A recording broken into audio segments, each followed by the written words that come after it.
Hello and welcome to the Strong, Healthy, Happy podcast. My name is Debra. I'm really pleased to be here today.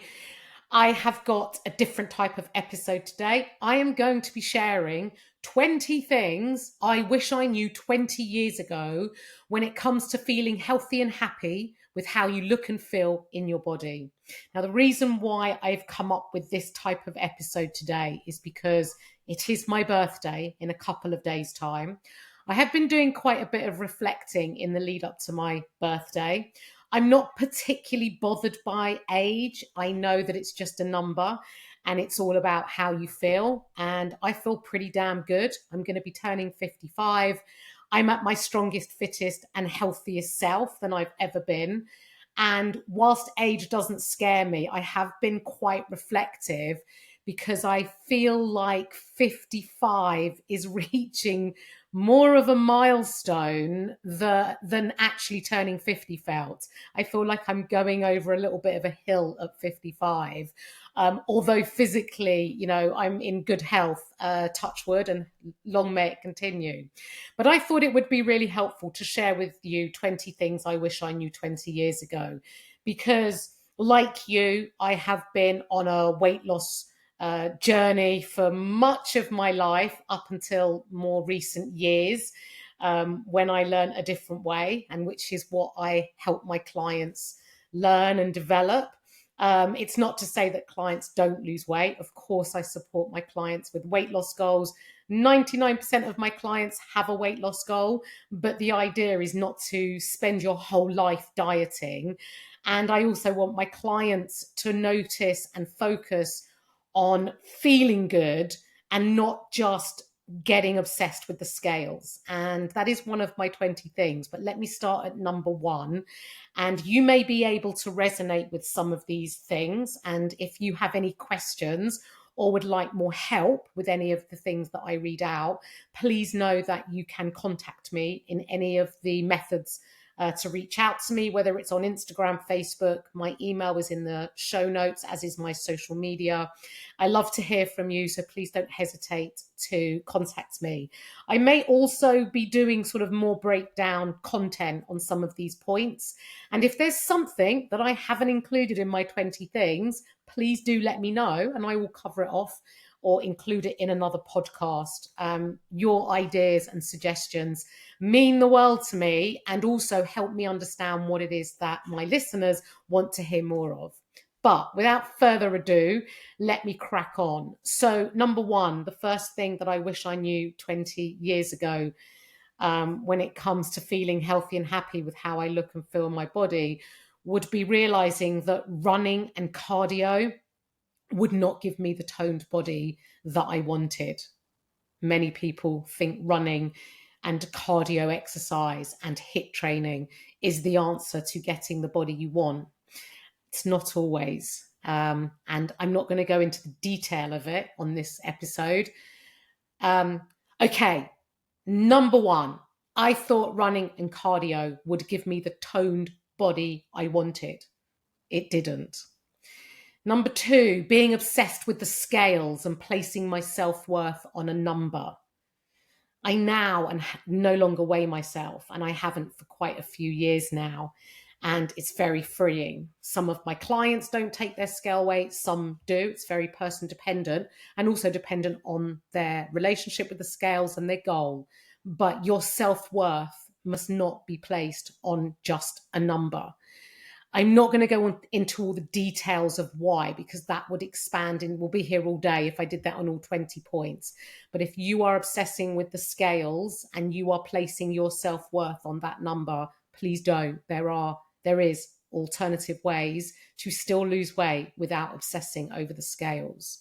Number three, I spent my whole life on a diet from when I was probably 13, 14 is my earliest memory. And I just thought going through life, like I was always on a diet. I just thought that's what everyone did. I grew up in a household where everyone was on a diet. Our environment and how we grow up can contribute to our thoughts and the way we act when we become adults ourselves.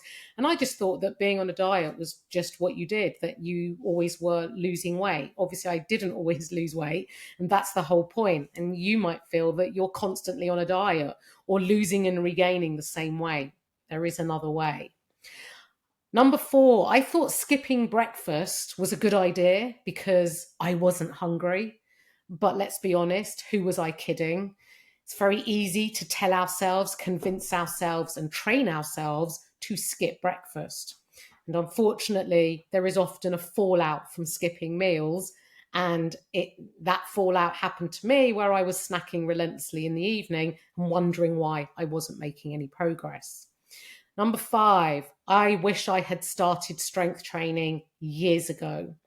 I only started strength training because I was struggling with so many injuries from the amount of running that I was doing. And my physio at the time said to me, you need to be strength training. I can't treat you anymore until you build some strength in your muscles to support your joints. And I was kind of coerced into doing it. I absolutely love strength training. And now as an online coach, and I've been doing this for many years now, I know the value. I've been strength training myself for about 9 years or so, and the value in strength training is huge. I talk about strength training a lot. Look back on some previous episodes. I've done specific podcast episodes on strength training, but it is essential for everyone, especially women. And if you're avoiding it, or you're unsure how to get started or what to do, or you feel nervous in the gym environment, reach out, give me a message, let me help you. Number 6, I wish I knew that I needed to just take myself off to bed when I felt tired instead of trying to stay awake and continue eating to stay awake. Tuning into your emotions and really understanding what it is that you need, and realizing that food doesn't always bring you what it is that you need. And so go to bed when you feel tired instead of eating to stay awake. Number 7, it's okay to have an aesthetic goal. Your aesthetic goal being the external part of yourself, how you look. There is no shame in wanting to look good. And don't let anyone ever make you feel embarrassed about wanting to improve your outward appearance. It's okay to want to look good. Number 8, you can build a great physique without taking things to the extreme. Now, I participated in bodybuilding for a number of years and I absolutely loved it. I do not have any regret whatsoever, and I loved my time on stage and the whole bodybuilding process. But it is absolutely possible to have a great physique without going to the extreme.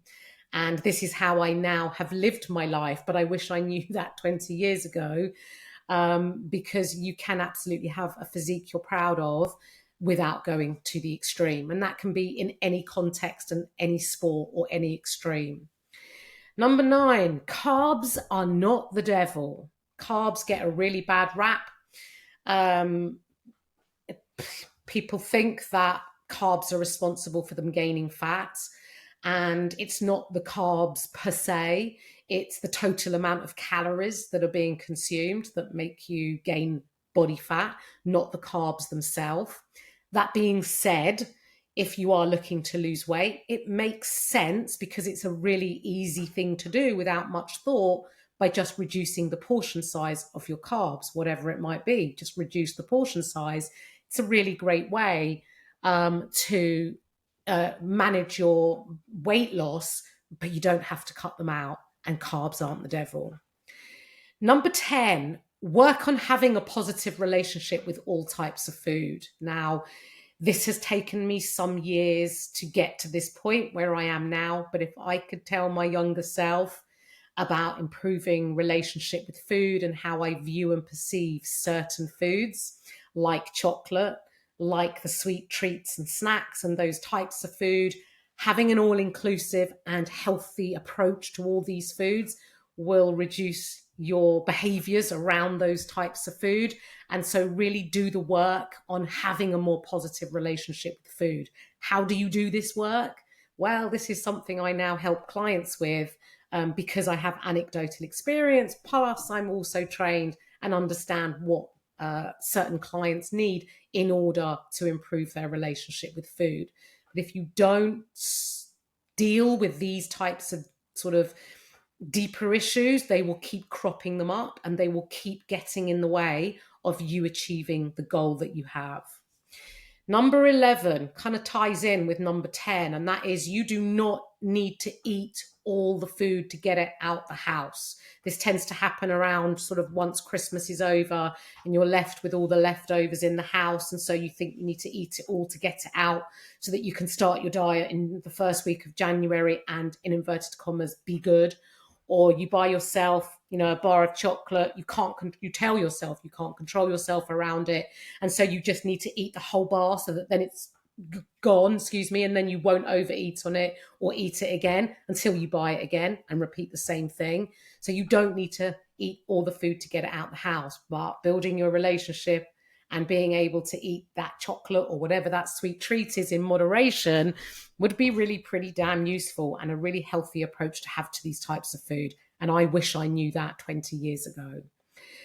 Number 12, nourishment and exercise lead to long-term health. And what I mean by this is we can become so wrapped up and focused in, I need to lose weight, weight loss, that we lose sight of our health. And I know that your health is like, you take it for granted. The only time you really value your health is when your health is impacted. And then you really recognize the importance of maintaining your health, or what it's like to not have good health and how that can affect you. But think about long-term goals, just not short-term quick fixes that tend to happen with things like weight loss. Nourishment and exercise, nourishment coming from nutrition, and exercise being any type of exercise, but of course including strength training to build and support muscle tissue to support your long-term health. Number 13, walking is really beneficial. Stop treating it like it's second best to running. It isn't. And including a daily walk will really support your mental well-being, reduce your stress. And these things can support your weight loss.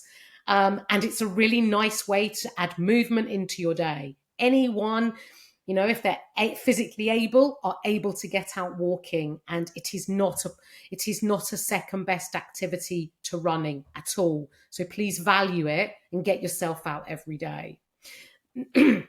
Number 14, consistency beats perfection. I know that there may be a part of you that strives to be perfect, and this could be in any area of your life. You think you need to diet perfectly. You think you need to stick to your diet perfectly. You think you need to get to the gym and do the perfect workout, or whatever workout you're doing has to be perfect. It has to be for the exact time, doing the exact exercises, and you can't, you have to do exactly what it says, no matter what it is or what you're doing in your life. It could be work. It could be how you treat your home and look after your home. It could be how you look after your health and your weight loss. Consistency, and imperfect consistency, is far more valuable than aiming to be perfect. The problem with aiming to be perfect is what happens when you can't be perfect. You tend to give up, and that will set you further back than if you just embrace, I haven't done things perfectly, but you know what? I'm going to keep going, and I'm just going to keep being consistent, and I'm not going to give up. And you will make far more progress that way. Number 15, this is a big one for me personally. It's okay to slow down and rest. I am permanently on the go, whether it's using my brain and working on my business, whether it's training, whether it's running around doing things for everyone else, looking after a family and a home, parents, etc., etc. We are often rushing around, no matter what our life looks, it's relative to us. We are doing a trillion million things, and we don't ever seem to slow down. It's okay to take some time out and slow down. Now, number 16 is a bit intertwined with the number 15, slowing down and resting. And that is, learn to sit with yourself. This is another big one for me, is that I sometimes find it hard to sit with myself. I always have to be distracted. I always have to be busy. Now, I've been working on this. I've got better. I do a lot more reading now. and I've introduced yoga and try to slow down.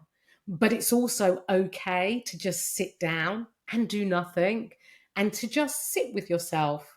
It's quite hard to sit with yourself because you always feel like there's a million things to do, but it's okay to sit with yourself. Doesn't mean that you're lazy, doesn't mean that you do it all the time, but it's okay when you feel you need to and it will benefit you. It's okay to sit with yourself and just be quiet and just sit with your thoughts. Number 17, surround yourself with people who want to see you win at life and celebrate your success. Now, this is a really big one because, again, I'm going to just talk about this in reference to women because I am a women's coach. But when you have a good circle of friends or you surround yourself with people in the workplace, maybe they're, looking to for career prospects in the same way that you are. But when you achieve and do great things, you want the people that you surround yourself with to clap for you, to celebrate with you, and to really, really champion your road to success, regardless of what their own goals are. Surround yourself with people who want to see you win at life and celebrate your success. Number 18, stop wasting your valuable time on people who lack loyalty and don't value your friendship or make you feel good. And, if you ever find yourself saying yes to things when really inside you're saying no, this is a sign that, we are so busy and sometimes we have to pick and choose and select the people that we really want to give our time to and spend time with. And it's okay to say no to some things and also to recognize that if people aren't invested in your friendship and reciprocating the effort and time that you put into your friendship with them, you don't have to stay there. It doesn't mean that you break friendships. Your lives may be moving in different directions or different circles, and it's okay. Accept it. People come into our lives, they enter our lives, they exit our lives at all different times. Number 19, you only live, YOLO, you only live once. Now, you can interpret this a couple of different ways. YOLO can mean, I'm going to go out, dance on tables, get blind drunk, do whatever it is that I want to do because, hey, I'm only going to live once. And on the flip side of that, you can also look at it as you only live once. So bloody look after yourself and live your life well. You only get one life. You have one body. You need to take care of it so that you live your life really well because you only live once. And you can interpret that in any way you want, maybe a bit of both. But remember, you need to look after your health physically and mentally. Number 20, if you don't want to drink alcohol, then don't. True friends will understand your reasons. And this is really important. I coach so many women who feel the expectation to drink from whether it's work colleagues, friends, just the subject of the environment that they find themselves in. And so they end up drinking when really they don't want to, and it doesn't align with their health goals and their weight loss goals.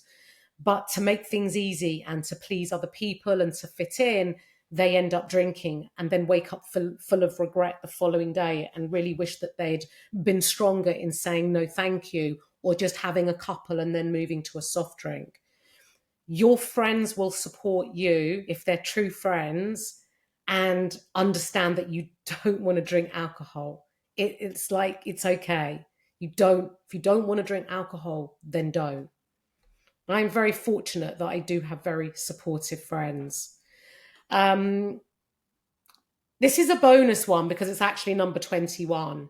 And I'm going to leave you with this one. And that is, do things that scare you, because this is how you learn and grow in confidence and ability, which will then benefit and impact all areas of your life. Now, what you do, it could be anything that scares you. It doesn't have to be one set thing. It could be setting foot into the gym environment for the first time. It could be joining a book club. It could be doing a new activity you've never done. It could be joining a choir. I had a client who joined a choir. Her goal was weight loss, but joining a choir enriched her life, and she still does it. And there are many things that you could do that perhaps scare you. I have recently, in the lead up to my birthday, been saying yes to so many things that scare me. And even though I work in health and fitness, and many of the things that scare me have been health and fitness related, you would think that they wouldn't scare me because I work in health and fitness, but I've been taking myself out of my comfort zone and doing things that scare me. And it really does, it feels uncomfortable. But when you do it, that feeling of achievement and reward and self accomplishment skyrockets your confidence, and you really do benefit from it, and it does build confidence in all areas of your life. So don't put off doing things that scare you. What's the worst that can happen?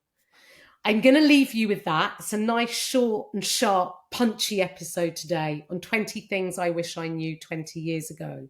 We all evolve and we all grow, and that's what age and experience does to us. But in terms of weight loss and health and fitness, as you well know if you've been listening to me for some time and listen to my previous episodes where I share with you my personal experiences. There's a few episodes about me and my personal experiences. And I do believe episode 50, I was interviewed by one of my clients. So do go and listen to it if you haven't already, and you will learn more about me. But I have also, just like you and just like my clients, have, done things in my past that really have not really benefited my mental health, my well-being, my physical health, and my weight loss. And to get to a place where your life feels more fulfilling, where you learn that life's not just about losing weight, that you can lose weight and learn the tools to maintain it so that you can enjoy your life and live in a body that you feel happy in, is really, really freeing. And if this is something that you would like to achieve for yourself, in the show notes, and you'll see a link to apply to find out more about coaching, because this is what I help women achieve through my coaching. And if you want to find out more, please do.